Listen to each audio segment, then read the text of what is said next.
Bonjour à tous, on va étudier aujourd'hui la méthode d'inversion de matrice.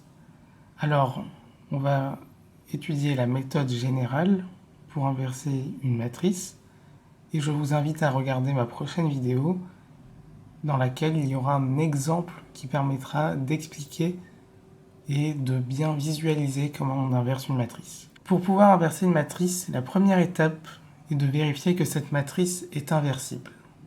Alors, on dit qu'une matrice M, qui appartient à l'ensemble des matrices, est inversible s'il existe une autre matrice M', telle que la matrice M fois M' est égale à la matrice identité. Et dans ce cas, M' est égal à l'inverse de cette matrice M. Et elle appartient au groupe linéaire. Il existe une méthode qui est très simple pour déterminer si une matrice est inversible, c'est la méthode du déterminant.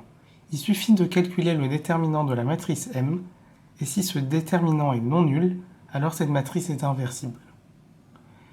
Donc, j'ai illustré la matrice M théoriquement avec MIJ, les coefficients de la matrice M. Alors, il y a une formule générale de l'inverse de la matrice M. M-1 est égal à 1 sur le déterminant de M. Il suffit donc de calculer le déterminant de M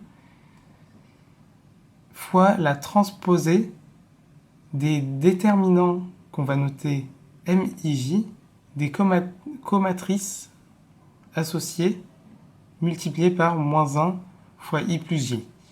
Donc tout de suite quand je vous dis ça, ça a l'air très compliqué. Mais détrompez-vous, c'est vraiment très simple. Alors tout d'abord, le calcul du déterminant est très simple. Je vous inviterai à regarder prochainement une vidéo qui viendra un peu plus après sur le déterminant pour expliquer comment on calcule un déterminant. Et en fait, je vais vous expliquer c'est quoi les termes M11, M22, les termes MIJ qu'on appelle les déterminants des comatrices associées. Pour déterminer M11, on va tout simplement barrer la première ligne et barrer la première colonne et créer une matrice avec les coefficients restants. Et cette matrice restante, on va calculer son déterminant. Et à partir de ce déterminant, on pourra déterminer M11. Il ne faudra pas oublier de multiplier ce coefficient par moins 1 fois I plus J, I étant le numéro de la ligne dans laquelle on est, et J le numéro de la colonne dans laquelle on est. Je vous invite à regarder ma prochaine vidéo qui est un exemple concret pour bien comprendre comment cela fonctionne.